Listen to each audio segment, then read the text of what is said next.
no podemos trabajar en forma productiva la gran mayoría de personas porque tenemos que estar en aislamiento preventivo.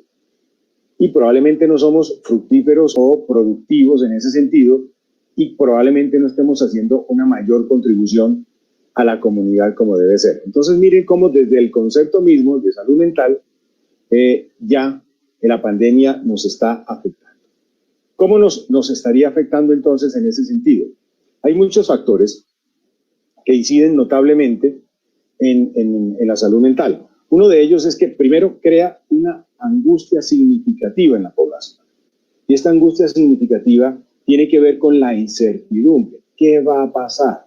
¿Qué va a suceder? Y esa incertidumbre involucra mi bienestar y el bienestar de mis seres queridos, de mi familia, de mi comunidad y todo lo demás. Entonces, como no sabemos cómo es la enfermedad, por qué llegó esta enfermedad, cuánto tiempo se va a quedar esta enfermedad, cuándo van a sacar la vacuna de esta enfermedad, va a ser una situación muy difícil y esta incertidumbre, sumada un poco a lo que veremos más adelante de la administración de las noticias, va a hacer que de alguna forma las personas empiecen a angustiarse demasiado. Y esta angustia va a generar que muchas veces las personas no puedan distinguir en forma adecuada entre una enfermedad gripal normal frente a un coronavirus. Y la posibilidad de morir también está allí presente. Si ustedes miran las noticias, dicen tantos contagiados hay en el país. Creo que en este momento en Ecuador, según las noticias, hay casi de 8.500 contagiados y alrededor de 1.096 muertos más o menos que se presentan en el país. Entonces, cada vez que uno escucha esas noticias va viendo que de pronto en cualquier momento la enfermedad va a tocar la puerta y va a generar ese tipo de situaciones. Por supuesto, la decisión fue aislamiento y cuarentena, pero realmente no es un aislamiento total. La gente no está acatando las recomendaciones impartidas por los diferentes ministerios de salud. Lo vemos notablemente en las noticias cuando la gente sale a las calles, a veces sin medidas de bioseguridad, y esto hace que este proceso aumente mucho más. Y lo que se supone en una pandemia debe unificar y generar una confianza en las instituciones que son responsables de gestionar la respuesta ante la pandemia, pero resulta ser que nuestros países lamentablemente no estaban totalmente seguros de cómo enfrentar esta situación. En principio lo creíamos y cuando ya desborda la capacidad de control, pues vamos a tener este tipo de situaciones. Entonces, más allá de una confianza, se va a generar una desconfianza en las instituciones y empezamos a buscar respuestas en otro tipo de acceso de la información. Y ya específicamente, en los cambios que hay en la esfera mental, aquí es muy significativo entender que ante una situación que es inédita, que es primera vez la gran mayoría de nosotros, porque digamos que una gran pandemia fue en 1918. Las otras pandemias, creo que fue hace 8 años, la de H1N1, realmente no fue tan grande como tal. Y la otra pandemia es la del ébola, que realmente fue circunscrita en África. Y ya es una pandemia que nos ha comprometido a todos y ante una situación no esperada, pues uno tiende a tener cambios normalmente en funcionamiento. Y uno de ellos es el cambio en el patrón del sueño. El sueño se puede afectar y se puede afectar en relación a sentimientos o ideas de inseguridad y desesperanza o minusvalía. De esta no vamos a poder salir. ¿Quién sabe cuál de nuestros familiares va a morir? Mi papá, mi mamá, ¿qué es lo que va a pasar? Porque teniendo en cuenta factores de riesgo, en ese sentido los adultos mayores con patologías asociadas o lo que denominamos la comorbilidad, diabetes, hipertensión, enfermedades respiratorias, que con la llegada y la infección del coronavirus puede facilitar rápidamente las complicaciones y la muerte. Pero eso no quiere decir que, por ejemplo, en los niños y en los adolescentes no les dé. Les puede dar, por supuesto, pero quizás el nivel de mortalidad no es tan alto como sucede en el adulto mayor. Sin embargo, eso no es un pretexto para evadir la cuarentena o evadir las recomendaciones del lavado de manos que constantemente en nuestros países están repitiendo para que la gente adquiera el compromiso del autocuidado. Me cuido a mí mismo y cuido a los demás. Entonces, bajo esas ideas de desesperanza y minusvalía, pues ya empiezan a afectarse de alguna manera el estado de ánimo y sobre todo que en esta época muchos síntomas somáticos pueden revelarse, expresarse como una situación que guarda estrecha relación a lo que está viviendo ese examen mental. Entonces, su esfera mental se ve afectada y como el conflicto psíquico está acá, muchas veces de nosotros de una manera inconsciente transporta, lleva, exporta el conflicto psíquico a la parte somática, y entonces son los dolores de cabeza constantemente, el dolor en la boca del estómago, el dolor en la espalda, la queja constante y permanente como expresión de lo que está sucediendo. Esto, por supuesto, va a aumentar la asistencia médica, pero ya sabemos que no podemos hacerlo porque muchas veces uno le dice, si te sientes mal, ve al centro de salud o ve al servicio de urgencias, y en este momento yo creo que no es una buena idea hacerlo ante el riesgo de contagio o ante saturar los servicios cuando realmente no son servicios de urgencias. Los elementos de ansiedad pueden estar presentes acá. Y esto es fundamental expresado o manifestado con las crisis de pánico. Esa ansiedad desbordante que llega de un momento a otro donde el sujeto puede experimentar una sensación de muerte inminente, como que si en ese momento se fuera a morir. ¿Sí? Es una angustia que dura pocos minutos realmente, y ahí se acompaña de una taquicardia exagerada, la dificultad para respirar, sudoración profusa, temblor, y esa situación dura cortos minutos, como les decía, y constantemente se viene repitiendo y es producto de lo que de alguna manera está pasando. La depresión es interesante poderla evaluar porque la gente considera que la depresión solamente es como la tristeza, pero realmente la expresión de la depresión en niños, adolescentes, es muy diferente a la del adulto y del adulto mayor. Generalmente, aunque puede presentarse, por supuesto, el ánimo triste en los niños y adolescentes, básicamente también uno puede encontrar más un ánimo irritable. ¿Sí? Es constantemente la irritabilidad que puede manifestarse en los niños frente a este tipo de situaciones, y donde muchas veces en los adultos es la inhibición motora, es decir, la falta de movimiento, de cansancio, de inhibición, de estar quieto. En los niños y adolescentes es la inquietud motora, que puede ser el equivalente representativo como elemento depresivo, es la conducta motora. Igual sucede con los adultos mayores. A veces el ánimo triste no lo puede ver uno, pero se nota que el abuelito o la abuelita se ha venido tornando mucho más irritable ante cualquier cosa, explota ante cualquier situación, puede afectarlo notablemente. La ansiedad generalizada, que es la preocupación básicamente por muchas cosas, incluso de lo cotidiano, de lo pequeño, y donde genera ideas de preocupación constante, donde la persona no puede estar quitándolos de su cabeza porque afecta allí. Y en otros aspectos de pandemia, en el aislamiento, pues las personas pueden mantener o incrementar notablemente el abuso de sustancias como lo que es el alcohol, el cigarrillo, la marihuana y sobre todo el café. Entonces, bajo esas circunstancias, en pandemia, muchas de las personas pueden experimentar este tipo de situaciones. Ahora bien, la idea no es medicalizar o patologizar este tipo de expresiones, porque lo tenemos que ver de una manera tal de que este tipo de manifestaciones son normales. Normales en la medida de que la situación que está ocurriendo es anormal. Nunca esperábamos empezar el 2020 con estas características. Recuerden ustedes, el fin de año, todo el mundo, el 2020 es mi año, este año sí lo voy a hacer. Y miren, esto ha cambiado, totalmente ha cambiado. ¿Sí? Entonces, no podemos confundir o pretender que una situación esperada se pueda convertir en una situación que debamos darle tratamiento cuando es lo que se debe presentar. La angustia, la preocupación, el insomnio, claro, eso se presenta. Ahora, ¿cuándo se convierte en algo que hay que ponerle atención? ¿Sí? Tanto en niños, adolescentes y en adultos. Cuando el tiempo que uno espera que exista una resolución del problema se prolonga en el tiempo. ¿Sí? Entonces, por así decirlo, una reacción de estrés agudo, que es una situación muy puntual como lo que está pasando, uno esperaría que si el entorno va mejorando, si hay medidas de seguridad, si todo va muy bien, pues uno terminaría diciendo que al cabo de un mes las cosas ya uno diría, ok, bueno, esto es una pandemia, tenemos que aislarnos, tenemos que cuidarnos y yo espero que esto pueda pasar. Y listo.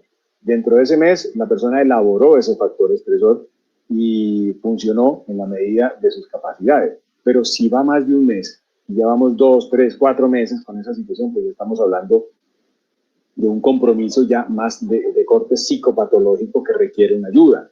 Por otro lado, si esa situación genera un sufrimiento interior intenso con un compromiso funcional importante, es decir, que ya la persona, aunque esté en su casa, ya no es capaz de hacer las cosas que normalmente hacía porque de alguna manera está totalmente bloqueado por la situación, pues entonces ya estamos hablando de una persona que necesita un acompañamiento, una valoración y sobre todo si hay complicaciones asociadas como el mayor consumo de sustancias, conducta suicida o riesgo suicida o ideas de muerte en una situación que estamos viviendo en este momento. Entonces, para aclarar un poco la situación, es entender que en principio las reacciones son normales frente a una situación que es anormal. Ahora, ¿cuándo medirlo? Si propasa el tiempo esperado, si hay un sufrimiento intenso, si hay complicaciones asociadas o si hay una afectación significativa en el funcionamiento de la persona. Allí es cuando necesitamos, digamos, buscar ayuda. Entonces, ¿qué es lo que recomienda, por ejemplo, la Organización Panamericana de la Salud, la Organización Mundial de la Salud? ¿Qué hacer en caso de pandemia? Pues definitivamente es fundamental mantenerse con una fuente oficial y confiable que nos permita tener la certeza de que eso es lo que está pasando. Obtener fuentes de información que no son confiables es generar mucho más la incertidumbre, es caminar, digamos, constantemente en un pantano, nos vamos hundiendo y no vamos avanzando porque cada vez van a salir informaciones que de alguna manera no va a ayudarnos a tener ese contacto con la realidad que debemos tener, ¿sí? Debemos, por supuesto, limitar la exposición a medios de noticias falsas. Las redes sociales son fundamentales en ese sentido y eso es importante poder limitarlo en ese sentido. Corregir información equivocada. Si estamos en familia, si cierto familiar escuchó que tal cosa, por ejemplo, hoy un paciente me decía, doctor, es que me dijeron que los pacientes que tienen tratamiento por psiquiatría tienen más riesgo de tener coronavirus. Yo digo, por Dios, ¿dónde escuchó usted eso? No, es que una vecina me dijo. Entonces es importante entender porque a veces las personas bajo esa angustia le da un peso importante sobre lo que digan los demás. Ese poder sugestionable que tiene por la ansiedad y su preocupación hace que cualquier cosa que pueda llegar a sus oídos se convierta en una realidad absoluta. Entonces por eso es importante corregir en familia cualquier tipo de información que pueda estar equivocada.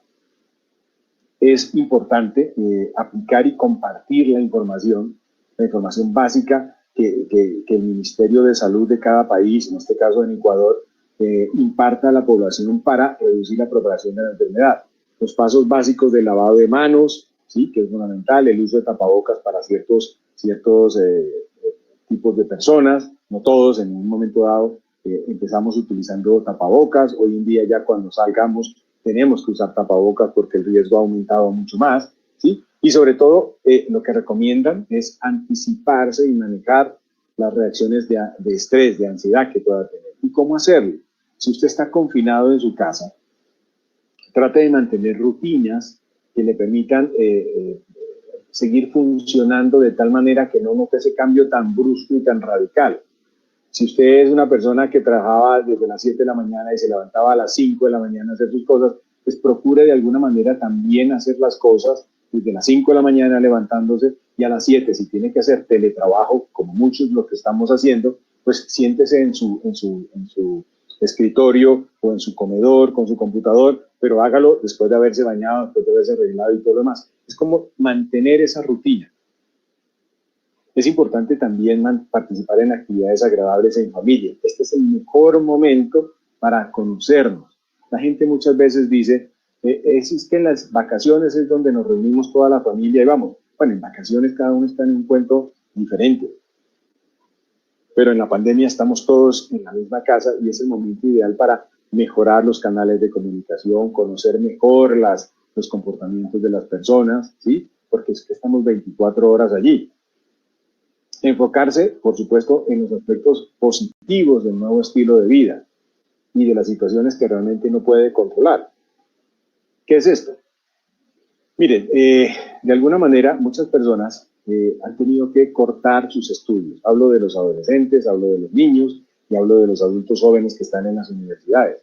Y, por ejemplo, aquí en Colombia han tenido que o quedarse en sus sitios, los estudiantes universitarios donde estudian, o regresar a sus casas y tener que tener educación remota, que es una forma también de mantenerse en la rutina que estamos hablando. Y sin embargo, muchos terminan diciendo, esto no es educación. esto no me sirve para nada, no es lo mismo que estar sentado y tener al profesor al frente, yo no sé si voy a estudiar o no. A veces uno termina peleando frente a estos cambios de estilo de vida y lo que uno recomienda es, no pelee, ¿cómo va a hacer que el coronavirus se vaya de este mundo?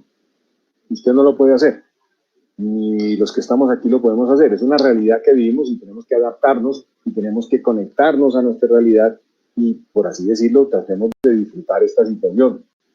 Estamos en compañía, estamos juntos y tenemos que salir adelante. Y las cosas que no podemos controlar, que no están en nuestras manos, es simplemente aceptarlo.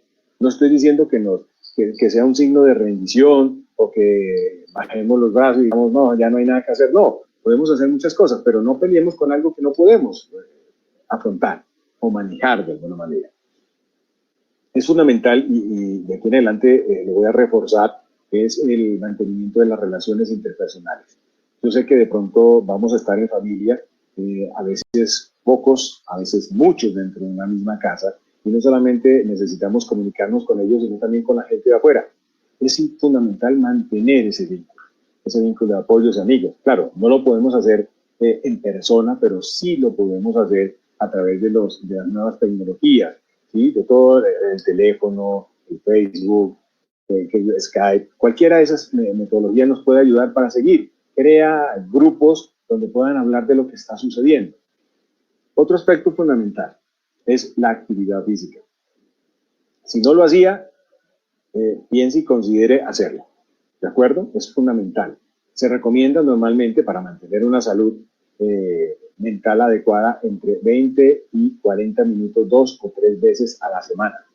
Ustedes me van a decir, es que no tengo dónde ir, mi apartamento es pequeño, mi casa es pequeña. Sí, de acuerdo, pero eso no es excusa para que pueda tener usted una rutina de actividad física que le permita mantenerse activo. Hoy en día también con las redes sociales pueden buscar ustedes un entrenador personal que les ayude a realizar algún tipo de actividad. Créanme que eso es fundamental y lo mantiene uno activo y la salud mental se lo va a agradecer. Por supuesto, también se recomienda utilizar técnicas de reducción de estrés. El yoga, mindfulness, meditación, que también a través de las redes sociales puede ayudar a que esto pueda mejorar en ese sentido. Bueno, entonces aquí pasamos en el rol de padres con niños y adolescentes en cuarentena. ¿Qué debemos hacer? ¿Sí? Lo que recomiendan hoy en día es tratar de garantizar las medidas o las necesidades básicas del niño. Muchos de nuestros niños, y me imagino que en Ecuador también, recibían ellos su desayuno y su almuerzo en los colegios. Y a partir de la declaración de cuarentena y de aislamiento preventivo, ya no están yendo al colegio. Entonces ya no tienen su desayuno, ya no tiene su almuerzo, ¿sí? Y entonces esto está de alguna manera afectando esa calidad de vida que deben de tener. Algunas instituciones en nuestro país están tratando de llevar esos alimentos a los hogares de los niños para dar y mantener de alguna manera la estabilidad alimentaria para los niños. Pero es fundamental en aquellos que no reciben apoyo del gobierno, por así decirlo, y de todos, mantener una alimentación equilibrada y saludable. Fundamental es mantener el buen hábito de sueño en los niños y adolescentes, ¿sí? Que a veces es un poco difícil de manejar. ¿Por qué? Porque como no tenían o no tienen aspectos relacionados con un cronograma de actividades, entonces ellos podían quedarse con su celular o con su computador largas horas en la noche, acostarse muy tarde, levantarse muy tarde, ¿sí? Y de esa manera pues no funcionan las cosas. Como le digo, la idea es mantener las rutinas y dentro de esas rutinas está el patrón de sueño, un buen patrón de sueño que varía de acuerdo, por supuesto, a las edades que podamos tener, pero generalmente estamos hablando de un promedio entre 6 a 8 horas con un patrón de sueño adecuado. Los hábitos de higiene deben ser permanentes y constantes, ¿sí? Debemos procurar de que nuestros hijos o los chicos se bañen, se cuiden, se arreglen bien, se mantengan. Vamos a hablar un poco de pronto la experiencia que se está teniendo en la teleeducación. Entonces muchos de ellos no se recomienda que atiendan desde temprana mañana las clases con pijama todavía no. Por eso yo les digo, es importante que en familia puedan estructurar ese cronograma de actividades que le permita de alguna manera establecer que se va a levantar como normalmente lo hacía todos los días antes de ir al colegio, se va a bañar, se va a vestir y se va a poner bien y se va a arreglar para atender la clase. Así sea en el computador, pero lo vamos a hacer. ¿Sí? Entonces, eso es importante. Igual, la hora del recreo, los horarios de comida, todo eso debe hacerse de alguna manera. Si tenemos niños, con algún tipo de patología, pues es importante garantizar la toma de medicamentos para que no haya ningún tipo de descompensación o crisis de cualquier tipo de patología que podamos tener, ¿sí? También se recomienda, en el nivel de los padres, mantener y facilitar que los niños y adolescentes participen en las actividades del cuidado de la casa, ¿sí? Tender su cama, arreglar su cuarto, barrer, trapear, aprender a cocinar, secar, lavar platos, etcétera, etcétera, etcétera. No como una situación de castigo que debe verse así, no, sino como una forma de contribución familiar frente a lo que está sucediendo allí. Como padres, es fundamental mantener una actitud positiva frente a la incertidumbre en que estamos viviendo. Nosotros somos los referentes de ellos frente a lo que está sucediendo. Si nosotros nos tornamos muy ansiosos, muy angustiados frente a esa situación, eso se lo vamos a transmitir a nuestros hijos, la inseguridad frente a la situación. Si somos un padre que, aunque estemos preocupados, ¿sí?, expresamos una actitud positiva, pues muy probablemente esa actitud se verá reflejada también en los niños y en los adolescentes frente al futuro, frente a lo que viene.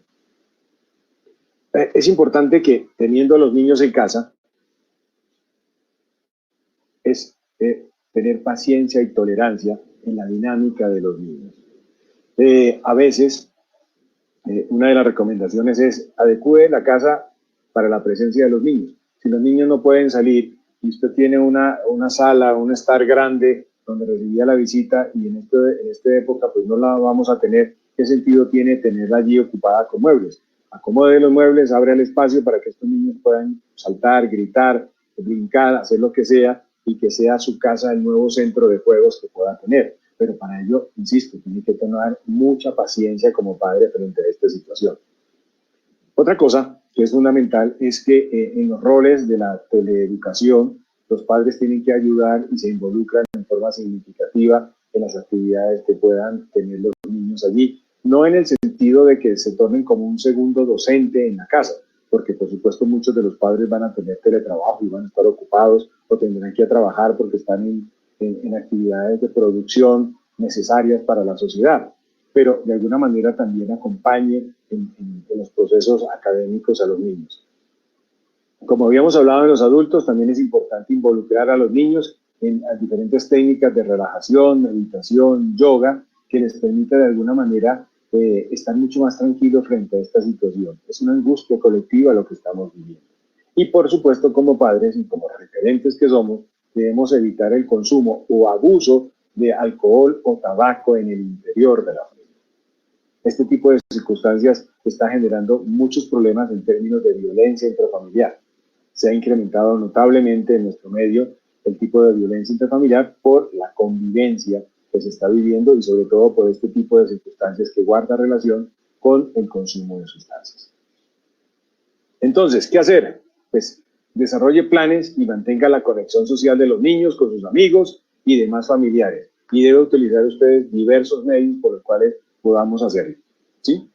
Como padres, debemos adaptarnos a las nuevas tecnologías, ¿sí?, en el aprendizaje a distancia, entre ellas la teleeducación, y tratar de alguna manera, si el colegio, la universidad, la primaria o la escuela permite de alguna manera la conexión virtual, pues también tener contacto con los profesores como para de alguna forma saber cómo van sus chicos en la nueva modalidad que entiendo que en la Sierra Ecuatoriana ya la están implementando y que a partir de mayo ya arranca en la costa ecuatoriana. Entonces es importante que los padres como tal tengan ese vínculo y contacto permanente con los profesores para evaluar un poco cómo ha sido el proceso de adaptación del niño en este tipo de teleeducación y también cómo ha sido la respuesta académica en ello. Y es fundamental que los padres puedan identificar cualquier tipo de cambio, como veremos más adelante, y que pueda generar cualquier tipo de compromiso significativo en la esfera mental, como trastornos del ánimo, depresión que pueda experimentar, expresiones como las ideas de muerte, las ideas de suicidio, si esto se va a acabar, qué sentido tiene llegar hasta el final, mejor porque no nos morimos, papá, o cosas como esas, o que el niño empiece a tener cambios importantes en su apetito, que deje de comer, ¿sí? O que tenga insomnio, o generalmente en los niños, más que la afectación del sueño, es dormir más de la cuenta, ¿sí? Que es la hipersomnia.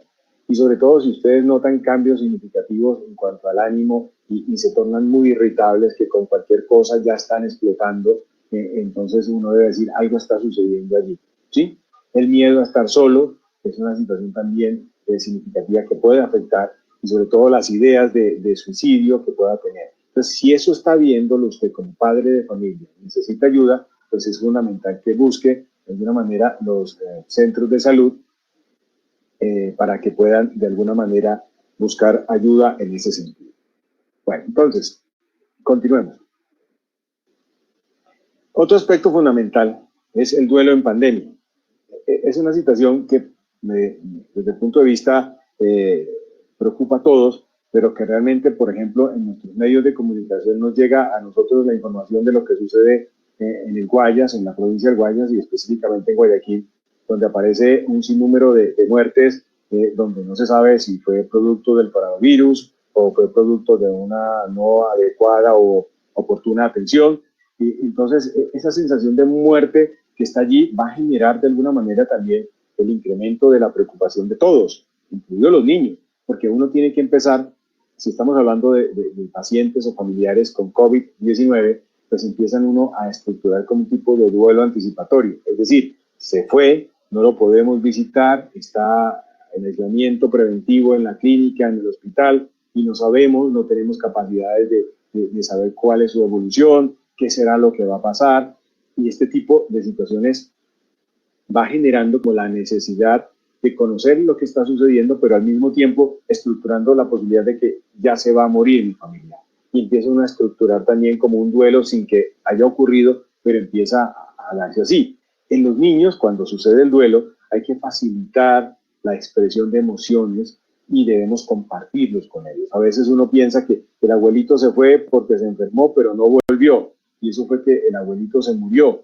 Entonces tenemos que ser fuertes para evitar que el niño o la niña sienta la tristeza infinita de que el abuelito se fue y no podemos de alguna manera volverlo a ver. Entonces por eso es importante poder permitir no solamente la expresión de uno, de cada uno de nosotros, ¿sí? Sino también la expresión del niño. Que si el niño tiene tristeza, pues permitir que lo pueda hacer, ¿sí? Okay. Otro aspecto importante es tratar de reconocer las fases del duelo. El duelo tiene unas fases que son importantes y la primera fase de ella es la negación. Esto no puede estar pasando, esto es una situación, pero si mi familiar ayer yo lo vi, estaba bien, hoy está enfermo y se murió, es una situación difícil de entender para los niños y los adolescentes en ese sentido. Y después de esa fase de negación que puede durar semanas, incluso meses de lo que está pasando, se asocia también la rabia, en la negación de por qué se fue, y tengo rabia porque no debía haberse ido, debía haberse ido otra persona, esas personas malas son las que tienen que morir, no mi familiar no debería haberse ido, porque esto sucede, entonces empiezo a culpar, qué sé yo, y esto es otro factor interesante, es el estigma que se está generando en la enfermedad. Entonces fueron los chinos los que produjeron el virus y entonces todas esas teorías de conspiración aparecen y termina uno tratando como de encontrar una respuesta a un responsable a la muerte de un ser querido. Esa es la rabia que debe manifestarse, los duelos tienen que vivirse, los duelos no tienen que ocultarse. Y de esa negación y de esa rabia, pues está de la mano también la tristeza o la depresión. para que posteriormente, en lo que se supone son 3 a 6 meses, la elaboración del duelo pasa a un proceso que se llama la negociación y posteriormente la aceptación. En las negociaciones, bueno, estábamos en una pandemia, no nos cuidamos, todo el mundo salió, mi familiar se enfermó, no había camas de UCI, o fue complicado el manejo y se murió, no había nada que hacer. No puedo hacer nada y ya empiezo yo a negociar la no asistencia o la no presencia de mi ser querido para al final elaborar el duelo y aceptarlo y seguir la vida como debe ser. ¿Sí? Pues por eso es importante en los niños entender que no todos los, digamos, los niños en el desarrollo de su edad tienen el concepto de muerte y también nosotros como adultos tenemos otro tipo de concepto de muerte. Entonces, por eso es importante reconocer estas fases del duelo para poder trabajarlo y entender a las personas en la fase de duelo. No todos tienen la misma forma de manifestar el duelo. Eso depende de muchas condiciones. Qué tan cercano era yo de la persona que murió, qué tanto me llevaba, qué tanto me estimaba o qué tanto yo lo estimaba, qué tantos proyectos yo tenía frente a esa situación, si es de un padre a un hijo, ¿sí? La expectativa de verlo en la universidad, de verlo profesional, se perdió porque se murió por una infección. O sea, muchas de esas cosas tienen que ver. Entonces, cada uno tiene una forma muy particular de vivir el duelo. A veces, por el aislamiento, debemos diferir los rituales, ¿sí?, que establecen las diferentes culturas para poder despedir a nuestros seres queridos. En nuestra región es normal, se murió, vamos a la sala de velación, vamos a estar allá, compartimos con los que fueron amigos del familiar, nos abrazamos, nos damos el pésame, luego lo acompañamos al cementerio o al centro de cremación y entonces lo despedimos. Digamos,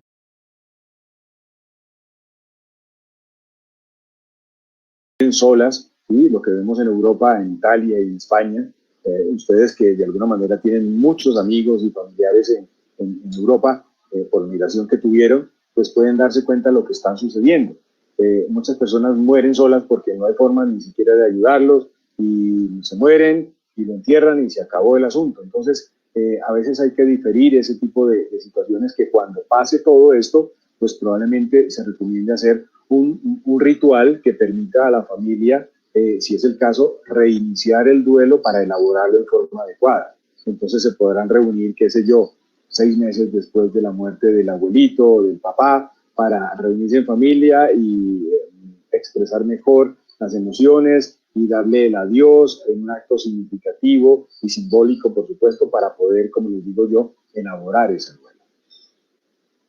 Entonces un niño no necesariamente requiere la asistencia de un psicólogo o de un psiquiatra en los primeros auxilios frente a la pérdida de un ser querido, ¿sí? Esa estrategia psicosocial puede ser flexible y pueden ser los mismos familiares, los mismos vecinos en la medida que se pueda, o en el caso de los profesores o la comunidad educativa, también puede ser un soporte, un sostén para apoyar en ese proceso de duelo.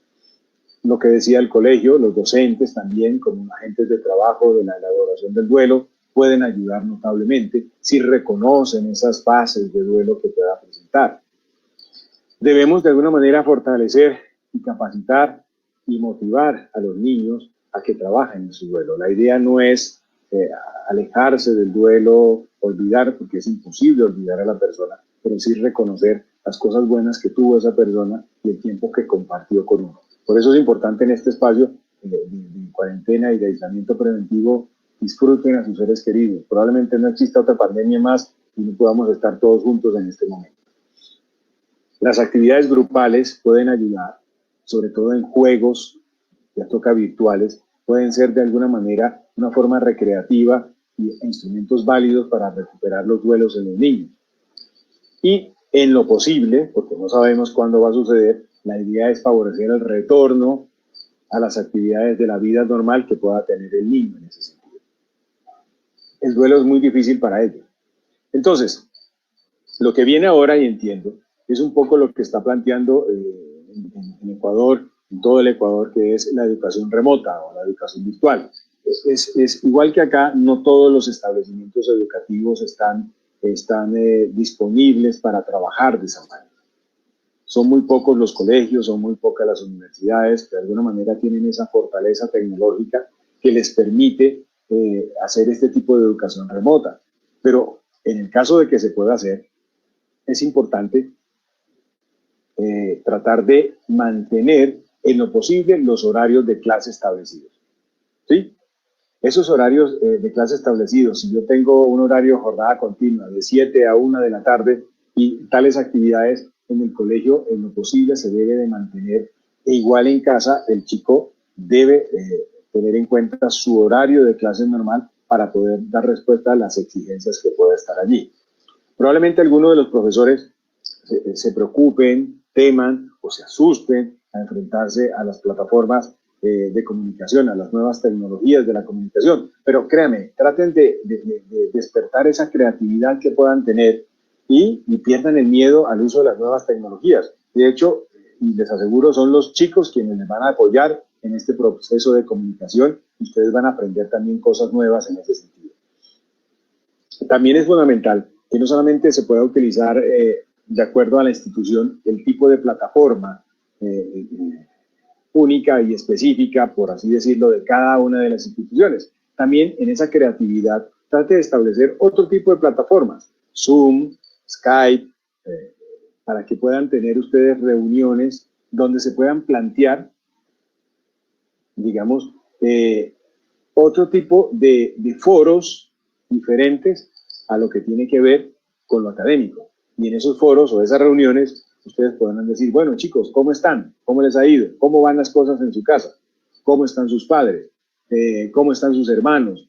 ¿Qué tal ha sido esa dinámica? Porque es fundamental, considero yo, ustedes, además de los padres, son las personas que más tiempo permanecen con los niños y adolescentes y son los que conocen en detalle, muchas veces más que los mismos padres, cada uno de los comportamientos. Y si ustedes en esos foros pueden de alguna manera reconocer cómo están funcionando en casa, pues de alguna forma van a establecer la red de apoyo familiar si está muy buena o por el contrario están evidenciando, no, mi papá se lo pasa tomando alcohol, no está haciendo nada, está aburrido, le pega a mi mamá, no sé qué. Entonces ustedes rápidamente están observando en esos foros que están, como les digo, diferentes a lo académico, porque nos enfocamos en lo académico y olvidamos un poco el entorno del niño, poder entender qué es lo que está pasando. Procure como maestro ser flexible, ¿sí?, y paciente en cada una de las actividades. Esto es fundamental porque no podemos funcionar de la misma manera como si estuviéramos en clases, ¿no? En las aulas no podemos hacerlo, ¿sí? Tenemos que ser flexibles, tener mucha paciencia, quizás dependerá de las instituciones el llamado a lista o sea creativo también en la manera de facilitar la participación de ellos a través de las nuevas tecnologías, porque puede ser posible que ustedes digan, bueno chicos, mañana empezamos a las 7 de la mañana tal clase. Sí, por supuesto, se conectan a las 7 de la mañana, pero el estudiante está con el computador al lado y está dormido en su cama, pero está conectado, pero no está relacionado con lo que se supone debe estar. Entonces trate de motivar a cada uno y tratar de hacer preguntas aleatorias como para decir, miércoles, si yo no estoy despierto, el profesor me va a acorchar con la pregunta que me pueda dar, ¿sí? Esto es importante. Y lo que yo les decía sobre esos foros para evaluar si hay violencia intrafamiliar, si hay violencia de pareja, si hay posibilidades de abuso sexual. Recuerden que muchas de nuestras familias son numerosas y dentro de los antecedentes de abuso sexual, los familiares directos son los que de alguna manera están en mayor medida involucrados en este tipo de situaciones. Entonces, si no son los padres que hablan con sus hijos respecto a eso, también es una responsabilidad de los docentes tratar de evaluar un poco esa situación. El consumo de sustancias también ya lo dijimos. Y nuevamente recalco lo que es la importancia de la actividad física. Aquí hay clases de educación física virtual. Para eso tiene la cámara del celular, para eso tiene la cámara del computador y todos empiezan a moverse en relación a lo que diga el profesor en las actividades académicas. Esto forma parte también de la teleeducación, por así decirlo. Y como en un momento les decía, también es importante promover la comunicación familiar ¿sí? Y el apoyo de los padres a través de las actividades. Normalmente acá, en la ciudad, hay un colegio que, así como lo llaman a uno para reunión de padres de familia, no, le llega a uno el correo electrónico diciéndole a tal hora, bajo este link, nos vamos a comunicar para hablar de su hijo respecto a su rendimiento académico. Y uno le dice, bueno, ¿sí? Y a esa hora se comunica, habla uno con la profesora, como lo estoy hablando con ustedes, y uno trata de aclarar algunas dudas. De hecho, le preguntan, ¿cómo ha estado su hijo en este modelo de educación? ¿Sí lo ha visto trabajar? Le digo, bueno, sí, lo he visto trabajar, está con el computador, no sé qué, está juicioso, no está juicioso. Es una forma de hacer seguimiento como docente a lo que está sucediendo en las actividades académicas. Entonces, yo pienso que el rol que debe tener el profesor, no solamente de impartir educación, de impartir información, sino también de reconocer en este momento, diferente al aula, lo que está sucediendo. Insisto, son ustedes los que conocen muy bien a los alumnos, son ustedes los que de alguna manera conocen cada una de las funciones o actividades, genios, respuestas, conductas de cada uno de los chicos, y que uno esperaría que en una situación de confinamiento como la que estamos, de alguna forma también se puedan seguir manteniendo. Pero si le hacemos seguimiento y evaluamos de que ya no es el mismo niño que brincaba y saltaba y era alegre, sino que la mamá le dice, profesora, lo que pasa es que desde que ya no está en el colegio está triste, ya no quiere salir, ya no le importa nada, uno lo llama y quiere quedarse en su habitación, ya no habla con sus amigos, lo veo triste, y está hablando y diciendo que a dónde va a parar este mundo con esta situación del coronavirus. Entonces, allí algo está sucediendo y es como el despertar rápidamente la alarma para que podamos, de alguna manera, buscar la ayuda necesaria en términos de salud mental. Luego, cuando regresemos a clases, ¿qué? A las clases normalmente que veníamos haciendo. Entonces, pues no va a ser lo mismo. La vida a partir de ahora quizás a muchos nos ha dado una enseñanza. A partir de las crisis deben surgir oportunidades, pero para poder cambiar tenemos que reconocer esas oportunidades y probablemente el regreso a clases como población vulnerable en este tipo de propagación del virus son los niños, los adolescentes y los universitarios. Entonces ya no va a ser lo mismo. Y probablemente las recomendaciones cuando regresemos a clase debemos de alguna manera tenerlas muy al tanto y poderlas practicar en términos por ejemplo, el distanciamiento social, ¿sí? Y las manifestaciones de afecto que existen entre los mismos niños. Entonces, si vamos a hablar de los niños pequeños, los de jardín, los de primaria, pues son niños que muchas veces su manifestación de las emociones es abrazándose, tocándose, profe, no sé qué, profe, ni sé cuándo, y entre ellos mismos, ¿sí?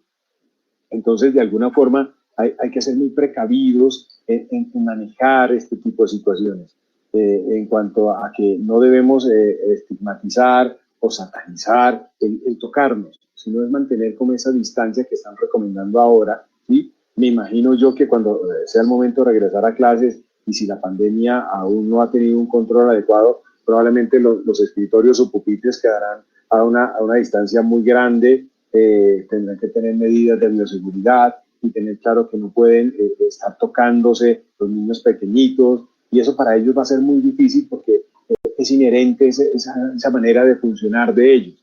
Entonces no podemos evitar que eso pueda ocurrir, pero sí tratar de una manera tal que no se convierta como si tú lo tocas eres malo, y si tú lo tocas se va a enfermar, y si tú lo tocas la enfermedad va a llegar a otro lado, y bueno, en fin, un sinnúmero de circunstancias que pienso que será un reto muy, muy interesante para que los profesores puedan de alguna manera manejar, por así decirlo, ese tipo de recomendaciones del distanciamiento social y las manifestaciones de afecto que pueda tener.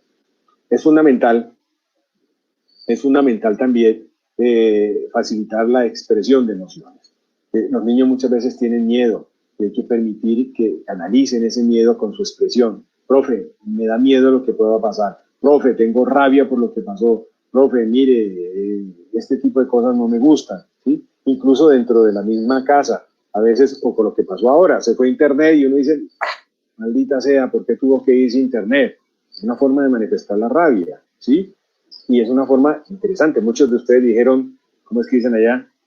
Bueno, se fue el Internet. ¿No? Se fue el Internet. Y entonces, ¿qué vamos a hacer? No sé qué. Y ya perdí el tiempo, bla, bla, bla. Bueno, los chicos también va de eso. Y cuando el niño también esté en tarea, le van a decir ustedes, ¿qué te pasó cuando se fue Internet? Ah, papá, es Internet, no sé qué, ni sé cuándo. Es fundamental también, en el regreso a clases, permitir ese tipo de expresiones. Profe, lo extrañé mucho. Ay, qué bien, yo también te extrañé. ¿Sí? Es como validar constantemente todas esas expresiones de emociones que puedan tener ellos. Ahora bien, cuando regresen a clases, como ya partimos del hecho de que esto no va a ser igual que antes, debemos tener en el recuerdo cada uno de los comportamientos y situaciones específicas individuales de los niños.